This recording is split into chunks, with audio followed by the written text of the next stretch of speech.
Gördüğümüz bu tünd renkli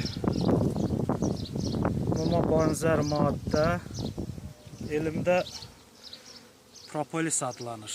Arıçılarımız buna vərəmum deyirlər. Adi mumdan fərqi bunun ondan ibarətdir ki, arılar bunu müxtəlif bitkilərdən toplayır. Adi mumu yeni çıxmış arılar öz çənəsində olan məhlulla istehsal edirlər. Lakin bunu arılar xüsusilə bitkilərin yeni zoğlarından toplayırlar. Yeni zoğlardan, yarpaqlardan toplayırlar. Yəni müxtəlif bitkilərdən alınan maddələrdən.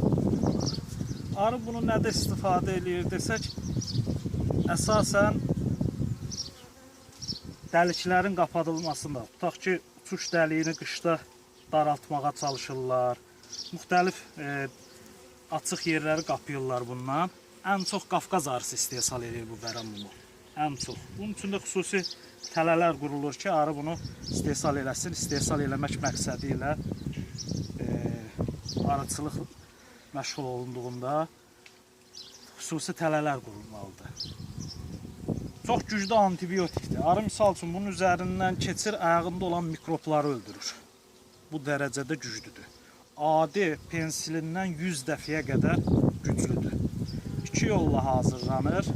Ya qaynar suda, əsasən isə spirtdə, tibbi spirtdə hazırlanır məhlul. Həkim məsləhəti ilə qəbul olunur. Müxtəlif iltihaplı xəstəliklərdə, soyuq dəymədən tutmuş cürbəcür xəstəliklərdə, immun çatışmazlığında istifadə oluna bilər. Bundan əlavə arının propolis'i ilə yanaşı polen və yaxud da arıçılar bala yemi deyirlər. Götürə bilirsən. Çiçək tozudur. Arılar bunu xüsusilə balaları yemləmək üçün gətirdikləri üçün arıçılar buna bala yemi deyirlər. Çox güclü protein qaynağıdır. Müxtəlif xəstəliklərin müalicəsində istifadə olunur. Bunu əldə etmək üçün də arı yeşiyinin girişində tələlər qurulur ki, arılar gətirdiyində ora tökülür və götürürlər. Müxtəlif xəstəliklərin müalicəsində, o cümlədən qaraciyər xəstəliklərində istifadə olunur. Hətta Yaponlar bunun vasitəsilə, vərəmumun, yəni propolisin və polenin vasitəsilə xərçəng xəstəliyini, qaraciyər xərçəngini və serrozu müalicə edirlər. Bu dərəcədə güclü maddədir.